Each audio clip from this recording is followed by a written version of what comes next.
You brought that up about, I'm sorry, my cat is like walking in front of the saw computer. that. I thought it was a dog at first. Yeah, no. It's across the screen. It's actually my wife's cat, and he wants outside to get to the turkeys. Do you understand the words that are coming out of my mouth? Quiet, numbskulls, I'm broadcasting. Can we get serious now? One thing that did happen during the 60s was some music of an unusual or experimental nature did get recorded and did get released. Now look at who the executives were in those companies at those times. Not hip young guys. These were cigar-chomping old guys who looked at the product that came and said, I don't know. Who knows what it is? Record it, stick it out. If it sells, all right. We were better off with those guys than we are now with the supposedly hip young executives who are making the decisions of what people should see and hear in the marketplace. Success in the music business begins with a dream, a vision. This podcast will give you, the listener, the insight and tools to turn that vision into a reality. Meet the industry professionals who work day by day behind the scenes, helping to make those dreams come true. Welcome to the business side of music. On the show with us today, all the way from Princeton, New Jersey, we've got Frank Demilt, who's the author of The Blueprint, the Bible for Becoming a Successful Performing Artist in the Digital Age. Welcome to the show. Thank you. Thank you for having me. You know, we get a lot of authors on the show who are pitching a book, got either a product or a service or a seminar or something going on. This one, I think, is a little different.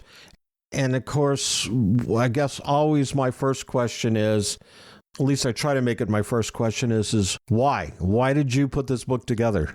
It was actually my COVID project. So it kind of started out as a couple blog articles about each of the chapters. What I wanted to do was really give insight, like industry insider insight to up and coming artists in development, not knowing that COVID was going to hit, just in general, about really how to go about your career and all the different things you can do, all from picking the right equipment to start, because everybody wants to record in their bedroom now.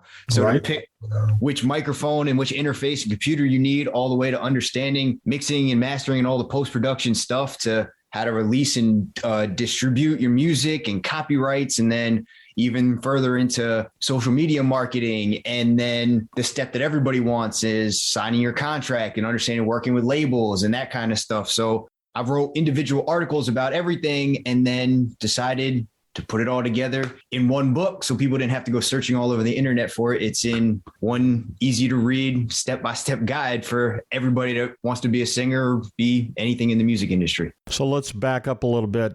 You actually got your start. You went to the Roy Park School of Communication at Ithaca College. Is that right? Correct. Is that where you got your start in the career in the music field? It's where I got my first formal education on it. Just about every other kid, I had an interest in music and was like, I could be an artist. I could be this. I can get my start in this. So for birthday one year, my parents actually bought me like a cheap mic and some of the software, and me and my friends just started kind of messing around with it. And then I found out outside of being an artist, there's other paths in music that you can go about. So I decided to go to school for audio engineering, to be in the background, because that's where I felt more comfortable instead of being the guy in front of stage, when I had tremendous stage fright at that time, and learned about that. And then just kind of got my feet wet from there. Started in Ithaca, went to Atlanta, went to the city, went to Miami, and found my home, ironically, back in Jersey, where I'm from. It's interesting you talk about the stage fright, because behind the scenes seems to be, everybody wants to be a star, or so they think, until we all kind of get that reality check. And I'm one of those guys too. I played in a band in high school and college. We were mostly a jazz group. We played a little bit of rock and roll here and there, but we were kind of a jazz group. And so anyway, long story short, at one point I just went, I really like being behind the scenes instead of being on the stage. Did that come to you rather quickly? I mean, was that an easy choice for you to walk away from, let's say, the spotlight and just kind of be that guy in the background? It was relatively easy when I realized that even playing anything that I recorded myself, like songs or anything, was like extremely gut-wrenching for me. Like, I got extremely nervous. I didn't even want to be in the room when this stuff was being played.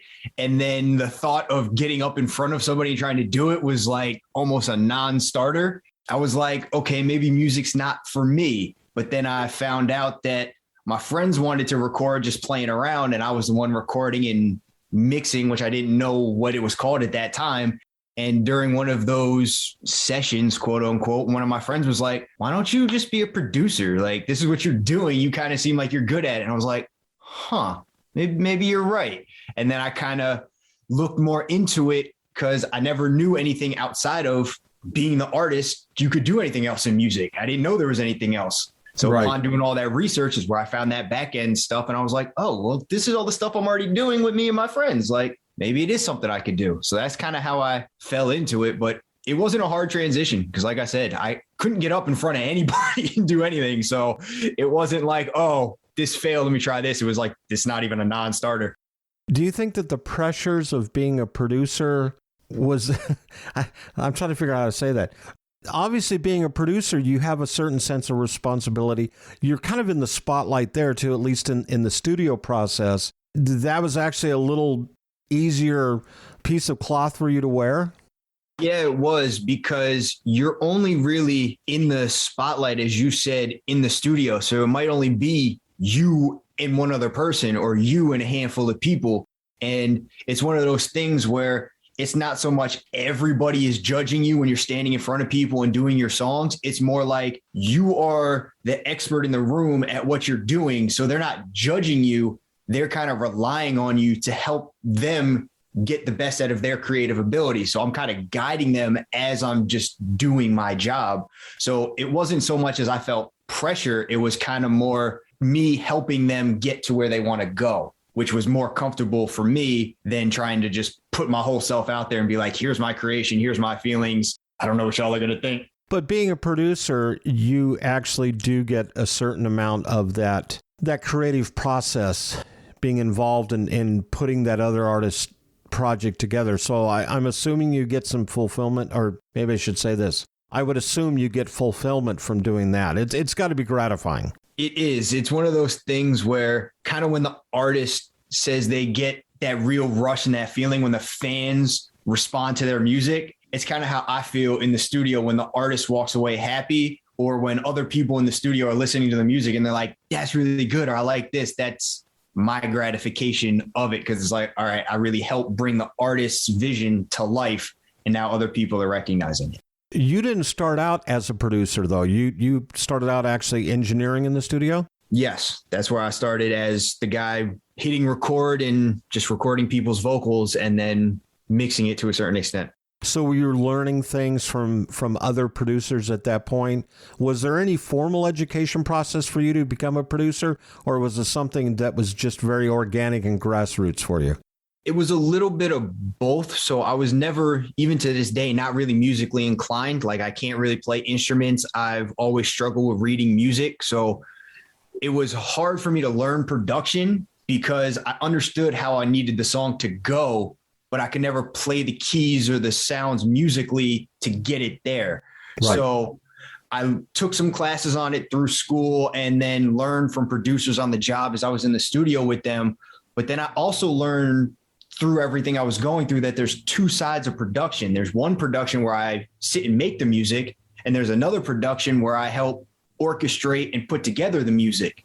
So I kind of fell into that role from the engineering, where I was helping record the song and put it together, to the producer side of helping the artist get the best performance and then arrange the track and create the best song. So in that essence, it was more of an organic thing. As I was moving through my engineering in my career, I kind of just went from recording it to putting it all together. As a producer, how hands-on do you get with each of your clients? Do you dive in and kind of be the captain of the ship, or do you take a sit back and approach and kind of see how the artist is going to react to certain suggestions? How's that process work for you? First, it depends on how long or if at all I've worked with the artist, because when you build a relationship, just like anybody, you kind of know where you fit in as soon as you start working. But with a lot of artists, I kind of like to sit back at the start and see what they need, because some artists can come in the studio and know exactly what to do. They just might need finer points here and there, where other artists might come in the studio and really not know where to start. And you got to take that hands-on approach, as you said, and really start to finish, guide them through the process. So I usually take the first couple minutes, even as they start the session, to just sit back and observe and see really what's needed and where it's going. And then I kind of map out my place in this session from there, and then see how receptive the artists and people are to certain things, because that always makes a difference. You don't want to push too hard, but you don't want to lay back too much either. Before we take a break, one last question. Do you typically go out and find the clients, or do they find you? It's a little bit of both. Being with an established publishing company and studio, sometimes the artists and producers and people find us and want to come use us for our resources. But other times, as an A&R, the position I'm currently in, I go out and seek them and find something in them and then bring them in and work with them as well. So it's twofold, and each one has its own way of happening organically. In the studio with us today from Princeton, New Jersey, Frank Demilt, who's the author of The Blueprint, the Bible for Becoming a Successful Performing Artist in the Digital Age. You're listening to the business side of music. When you have a Korg synth at your fingertips, the possibilities are endless. Be it digital, analog modeling, altered FM, wave sequencing, or the multi-engine synth, Korg gives you easy access to a variety of features to help you get the perfect sounds quickly.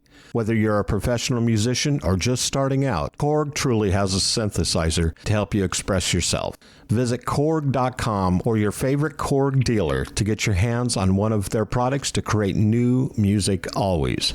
Korg, the official sponsor of the business side of music. Hi everyone, I'm Larry Butler, and I want to send you a free digital copy of my new book, The Singer-Songwriter Rulebook, 101 Ways to Help You Improve Your Chances of Success. That's right, everything you need to know to launch your career as a singer-songwriter, all based on my 40 years in the live performance arena, and believe me, I've seen it all. In my book, you'll find the 10 things you have to deal with before even thinking about becoming a singer-songwriter performer. You'll also learn about the 5 things every singer-songwriter can do this weekend to make their live show better. 5 things I can guarantee that you are not doing already. Plus, there's tips on songwriting and staging, photo and video shoots, publishing, merch, dozens of other topics. All written for people who don't particularly like to read. And again, it's free. Just go to the Business Side of Music website homepage and look for my book cover. Click on it, and a free digital copy of my book will be yours. I'm Larry Butler, and I approve of this message. You're listening to the business side of music. Back in the studio from Princeton, New Jersey, Frank Demilt, who's the author of The Blueprint, the Bible for Becoming a Successful Performing Artist in the Digital Age.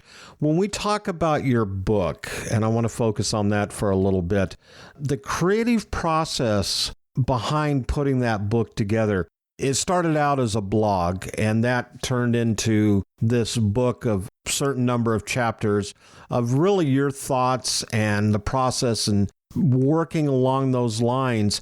Did you have the book done before you found the publisher? And how did that work out? How did you determine what went in the book, what didn't go in the book? Were there some things that you left out? Was there someone that came along, maybe at the publisher, and said, man, you need to include this, you need to incorporate that? So for the most part, the book was done when I found the publisher, outside of professional editing, because I'm not a professional book editor. But I had everything written, and I did a lot of editing passes myself to make sure it all flowed and everything was correct. And then when I found the publisher, I had a whole bunch of stuff in there, especially in some of the early chapters about recording and mixing and mastering and post-production. And then some of the later chapters where I really talk about contracts and what to look out for in those contracts and some of the contractual language in there. I had a lot of heavy detail in there. And that's where the publisher came along and really helped me and was like, I don't know anything about this business. And as I'm reading through it, it's all good until these certain points where you kind of lose me because it's just so technical. So there are some things I had to scale back a little bit to make it readable and not just a whole bunch of technical language that people aren't going to understand. But for the most part, I wrote it out, put it all together, did my editing passes, found the publisher, they helped edit it more, and it kind of just came together. It's this cohesive book that's available now. When you finally put the book together and sent it to the publisher, was it pretty much finished at that point? Or once again, were things added, were things deleted out of there? Or did you pretty much stay true to the course of what you originally created? I pretty much stayed true to the course of what I originally created. I had to add and take away some things just because during the whole writing and editing process, music and social media and everything changes so rapidly. So by the time I started writing to the time it was released, social media and different things changed drastically. Like one of the things specifically, I started writing it when Donald Trump was a president and in office and was going against TikTok. And by the time the book was about to come out, he was gone. So I had to erase those couple pages because they weren't relevant anymore. And TikTok was here to stay, as we see now. But it really was stayed true to how I started to where it is now. As I said, really the only things that were taken out were little things like that, or just making things more readable instead of so much in-depth minutia that people might not understand. Do you feel like sometimes, and I want to be careful about this, but I'm one of those guys that you start getting a little techno geek, and Tom Sabella, my partner on the show, and the executive producer, he'll do that. He's very techno geek, and he'll send me an email or do something, and hey, we're going to use this new thing, and this, we're going to use Slack, or we're going to use different platforms. And I'm like going,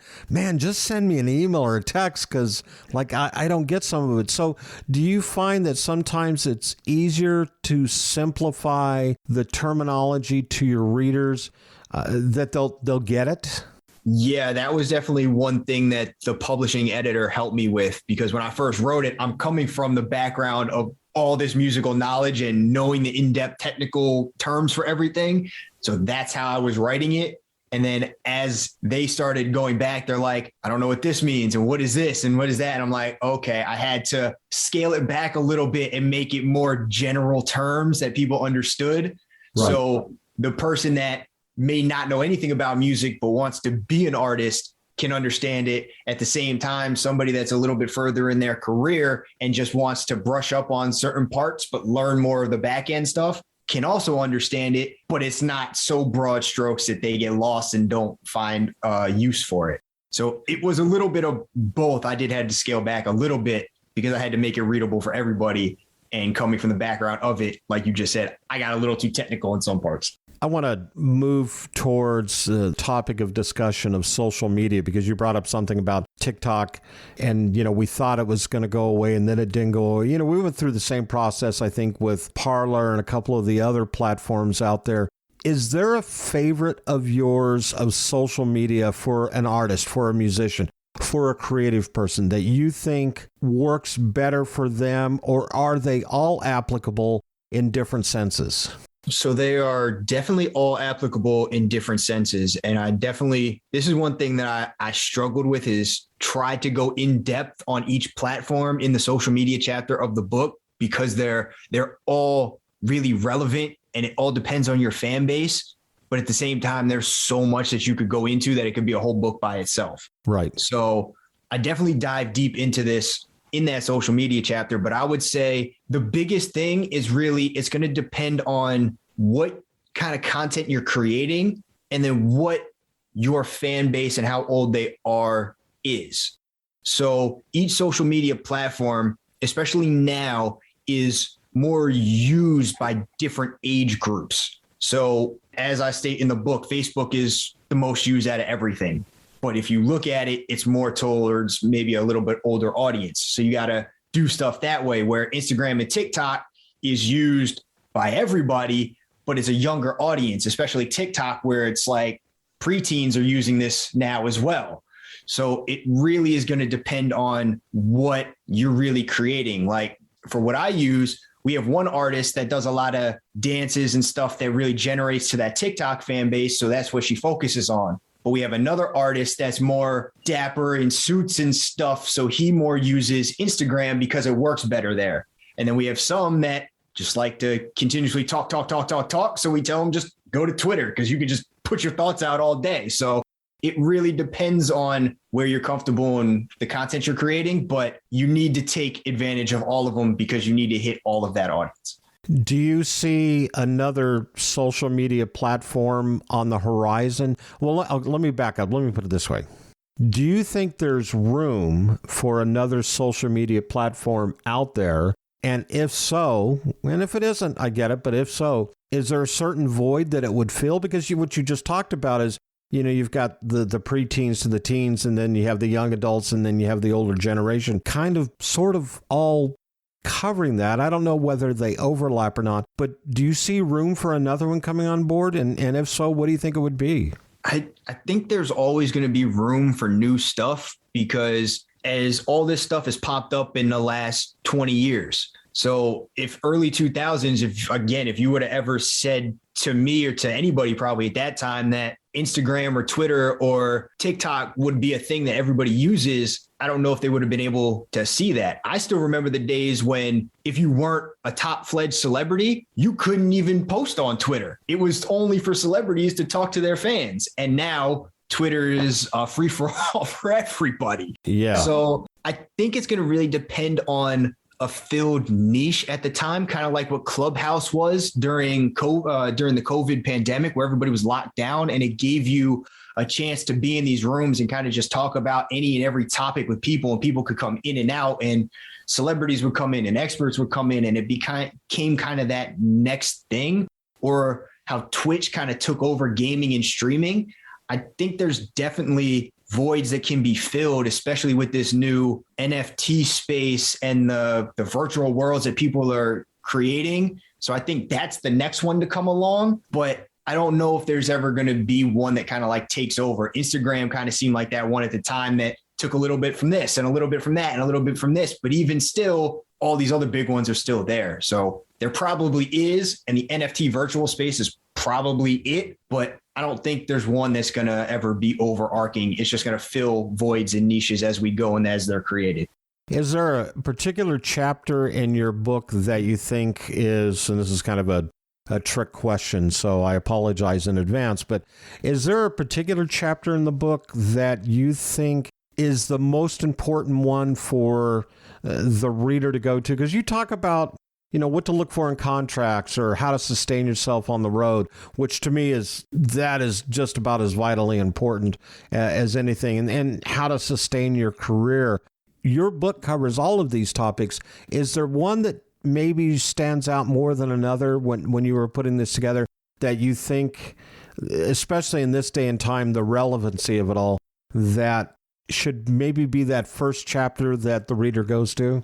So I would have to say the first chapter that the reader goes to, I would have to say there's not one, because you could be at different parts of your career. Like somebody that's just thinking about being in music and has no background knowledge, I would tell them you got to start at the very beginning. That first chapter about recording and the equipment that you need and the difference in microphones and rooms, that's going to be the most important to you because you don't know where you're starting at.